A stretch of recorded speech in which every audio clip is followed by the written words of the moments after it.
இயேசு கிறிஸ்துவின் இனிய நாமத்தில் அன்பின் வாழ்த்துக்கள். இந்த நாளுக்குரிய கர்த்தருடைய வார்த்தை நீதிமொழிகள் 25ஆம் அதிகாரம் 11ஆம் வசனம். ஏற்ற சமயத்தில் சொன்ன வார்த்தை வெள்ளித்தட்டில் வைக்கப்பட்ட பொற்பழங்களுக்கு சமானம். கர்த்தருக்குள் பிரியமானவர்களே, தேவையான நேரத்தில் கிடைக்கும் சரியான ஆலோசனைகள் உங்கள் வாழ்க்கையில் முன்னேற்றத்திற்கு வழி அமைத்து கொடுக்கும். மிகவும் சாதாரணமாக நினைக்கக்கூடிய வார்த்தைகளே வாழ்க்கையில் மிகப்பெரிய மாற்றத்தை கொண்டு வரும்.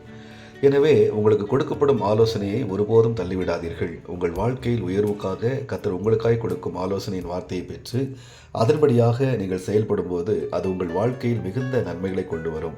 குழப்பத்தோடு எந்த ஒரு முடிவும் எடுக்காதீர்கள்.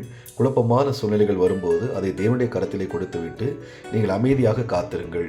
கர்த்தர் உங்களுக்கான வார்த்தைகளை கொடுத்து தடுமாற்றத்துடன் இருக்கும் உங்கள் மனதில் சமாதானத்தை தந்து நீங்கள் செய்கிற வேலையை ஆசீர்வதித்து உயர்த்துவார்.